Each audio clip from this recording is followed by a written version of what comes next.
Thank you for taking the time out of your day to speak with me about your short film. I absolutely loved it. First of all, I would like to ask what your inspiration was. I'm getting a definite, hope this is not a spoiler, but getting a definite zombie vibe. Oh my God, yes, definitely. You picked up correctly. Yeah, I think inspiration, we both have different inspiration. For me, definitely zombie movies. I think Evil Dead was one of my favorites. So Yes. yeah, that was definitely a big one. And like even more kind of modern iterations, like 28 Days Later was such a classic to me. Yeah, lots of really great movies in that genre. And so, yeah, definitely. So how was the special effects in this film? Like there were a lot of zombie special effects. I know a lot about watching horror films. I love them, but how do you do that part of it? Oh boy, I think my favorite special effects we did was I feel like, can we do spoilers on this? I don't know. Maybe. I'll talk about it anyway, but we did something with the eye and maybe some eye gouging. And that was my favorite part. It was a lot of gunk and goo. I don't know, it's magic. I thought it was magic, the way they layered it on afterwards. But yeah, I think that was my favorite part. And I love... Yeah, we have a very... No, go ahead, Jean. Oh, sorry, I was just gonna say, there's actually a friend of ours in Canada here who's a makeup artist and does amazing special effects. So she pre-built the eye with all these different layers so that when you cut into it, the gore would come out. And so we shipped that with us from Canada to set, made by our friend Connie Chang. I love it. And I love the idea of Etheria, and all the shorts of the season are produced and written and helmed by, females who are traditionally not expected to be into gore and horror. And in the past few years, that has kind of been turned around. So have you guys always been female horror fans like myself? Yeah, I think so. At least for myself, that's definitely. I love horror movies. Like, I think I grew up on horror movies. But I was telling someone earlier, I feel like the older I get and the more like reality sinks in and how terrible the world really is. Now I can't watch horror movies alone anymore. Like where I used to be able to watch them alone in the dark by myself. Now I'm just terrified of every horror movie. But definitely, I've always loved horror movies. Jean? Yeah, I think horror movies are this genre that kind of spoke to me when I was really young, that initially made me want to become a filmmaker. Like I remember being a teenager and discovering vintage independent horror films from the 70s and just becoming obsessed with that genre. And a movie like the Texas Chainsaw Massacre was just my favorite thing. And I was so fascinated by it because it's terrifying and it's so effective, but actually not that gory, just what they were doing with lighting or darkness and sound and creating suspense. It was thrilling to me, and I was obsessed with trying to unpack how that worked. And I do think this genre was an early kind of touch point for me as I started to realize that filmmaking could be a career. Nice. And Gabby, when did you realize when filmmaking may be your future? Oh man, I don't know. I'm also a bit of an odd one out in the bunch because I actually did a mid-career switch a few years ago. So I don't work in film anymore. So I don't know how to answer that. Yeah. Fair, but I really liked what you guys did with kind of the allegory of like I said, I don't want to give too much away of the plot of the film, but there's a definite metaphor between a certain way women are treated and a certain way they are expected to react. And I really liked how you guys kind of turned that trope on its head. So I really like like I said, the empowered female leads in there, where typically they would not be expected to behave in that manner. Like I said, I'm trying not to give too much away of the short film, but as you can see from Derek's screen, there's a expectation there of certain But like I said, who came up with the concept and the script, and like how did it get to Etheria? Like how was that process? Well, we actually wrote the script together. We had both spent a lot of time in Bangkok and kind of talked about, I mean, again, not wanting to give too much of the film away, but once people have seen it, I think a lot of the themes that you're referring to was just a conversation piece between the two of us. And so we co-wrote it together.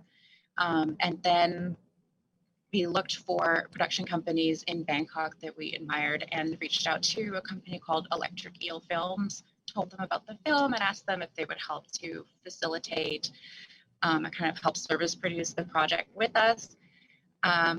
So then we made it, and it was quite an interesting process because we didn't speak Thai, obviously, and so we were directing through a translator.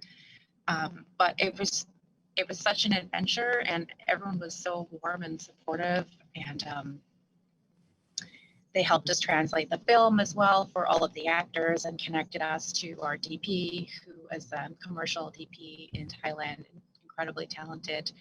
Yeah, and then we did the festival circuit thing, and we were so fortunate to meet Heidi and the folks at Etheria, because I'm so in love with their mandate, and I think empowering women's voices in a genre where they're not typically expected to work is so important. And sometimes it feels like as a female filmmaker, you're supposed to talk about specifically women's issues or work in a certain genre or mode. And it's really nice to be supported in a space that it typically is so male. No, and like I said, that's one of the things I love about Etheria is everyone expects, certain things from females in regards to horror, but we can be strong characters, we can be strong producers, writers, actresses, even if you write or direct a film in which female characters are, tropes or victims, that's still something that we can control. And it's usually done from a more female standpoint because, we were often on the emotional side sometimes. And I think that plays into horror a lot more than people acknowledge. I think horror is largely emotional. Yeah. Yeah, for sure. And I think we managed to pull in. Oh, sorry. Go ahead, Jean. No, I was just agreeing. Yeah, I was gonna say when you talked about tropes, we did manage to pull in a couple different tropes, but yeah, like you said, make it our own. I think we pulled in the zombies, obviously, but also the revenge trope. We kind of weaved in as well, and so I think we managed to pull both those two themes off. Mm-hmm. No, and you did it quite well. And let me just say where I thought this piece was going at the beginning was not where it ended up going. And I love that in a horror short. I really, really enjoyed that. How did you find the actors, actresses? Did you guys audition? Were they? Yeah, it was through Electric Eel. They helped set up auditions for us, and the actors were all amazing, super fun to work with. And I had a pretty good time. Awesome. So, quote unquote, spoiler alert. So if somebody is watching this that does not want to know the end of the film, please stop watching now. But I loved the end, and I would like to see where that character goes and what she does with those keys and her, quote unquote, zombie army. Like, any thoughts? Well, there was a moment in time when we were writing the feature version of this short, actually, to kind of flesh out that character and her world and what she does next. I don't know, Gabby, maybe we should think about that again. Yeah, I think there's different ways you could take it. I think, oh, Jean, I think your fairy is I'm docking. sorry, my fairy's making an announcement. I'm so sorry. I'll mute myself while you answer this question. I love it.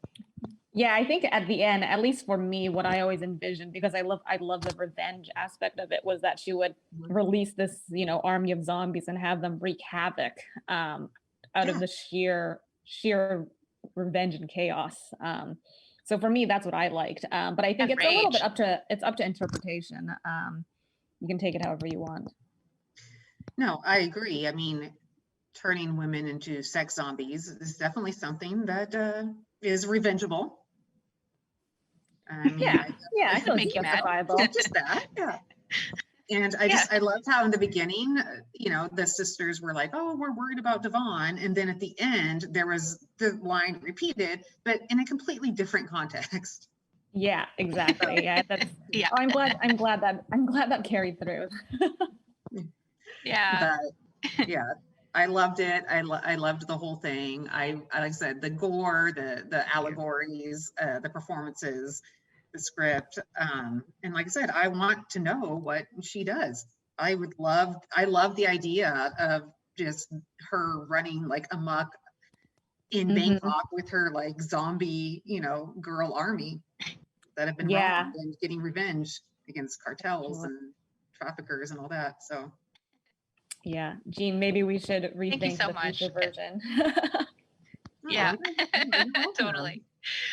no, It's really great to hear your take on the film. It sounds like all the stuff we wanted is landing. It's so lovely. So thank you.